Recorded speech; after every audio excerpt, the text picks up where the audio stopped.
How's it going, everybody? Welcome to the channel. As always, if you enjoyed today's video, don't forget to hit that like and subscribe. It helps out, means a ton. You guys get plenty of fun stuff. Not just Kaiju number 8. We cover plenty of manga here on the channel. So, stick around, check it out. Maybe something will catch your fancy. Anyway, in one of the most recent chapters, we had a panel of Kikaru picking up the handle to her axe. This made me stumble for a second because in a previous chapter to this one, the axe was broken. So why was Kikaru picking up a broken handle of an axe? Well, after thinking about this for a second, I thought this is possibly just a protocol or rule for the defense force in general. You would imagine that as a military with special property like giant axes that can emit shockwaves to increase their damage output by a drastic margin, yeah, you would probably want that retrieved if at all possible. So Kikaru was probably just being good at her job and following rules and protocol. This is something that I think we might forget a little bit sometimes. The fact that, the Defense Force is a military organization. The Japan Anti-Kaiju Defense Forces is a military, specialized in fighting kaiju. I thought about this because I remember back when Kafka first got arrested after really revealing that he was Kaiju number 8. And some people were sitting there like, how can they do that to Kafka? Like, he just saved them. And I think we kind of forgot for a second. I didn't really think this, but that doesn't really matter. I think we forgot for a second that this is a military organization. Rules and protocol are set in place to make sure as many people do not get hurt and do not lose their lives as possible within the entire country at all times. This is nothing is emotion-based, nothing is opinion-based for the most part. Most things are not opinion-based. Most things are not emotion-based. And some people might even argue that letting Kafka live, doing all this, that was Isao based off his emotions and all of this with his daughter. Not exactly. Maybe a little bit, sure. But I doubt Isao was like, oh, my little punky poo sweetie pie Kikaru. She said he was so nice and he saved them and she vouched for him. Like, I can't hurt him now. Like, not so much. Isao saw someone very powerful who had the possibility to help the defense force. Kafka, at the end of the day, is an asset. I'm sure he has and will continue to grow on Isao, but starting off, I doubt he did what he did for his daughter or for any emotions, but more from a tactical mindset, seeing a very, very useful asset that could come in very handy. But yeah, like, rules and protocols state you do this, you do that. 9.9 times out of 10, that's how it goes. So it's very possible that the fact that Kafka saved them and Kafka was a member of the defense force at the time is the only reason he did not get shot on sight. Remember, the first time they found him, he had protected a defense force member and Hoshina attacked him on sight. This time, he was just arrested if he didn't put up a fight. So, yeah, they might have had a little bit of leniency with protocol in just arresting Kafka.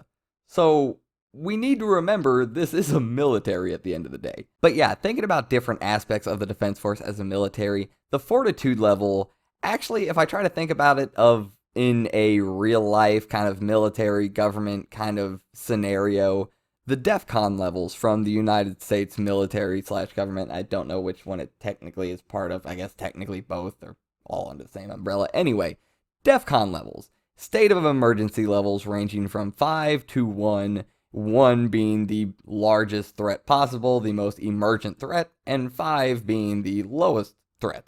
It's not the same exact thing. Obviously, we're not gauging the power of a specific thing. But yeah, fortitude level does act as a threat level. So this is something that happens in real world. We do try to gauge threats, especially from a military standpoint. We've seen many times that in the defense force, they follow the very typical higher in command, shown respect, all of this stuff. Even when it comes to Captain Narumi asking Kikaru for money, it's stated you shouldn't do that as a commanding officer. You shouldn't ask your subordinate for money.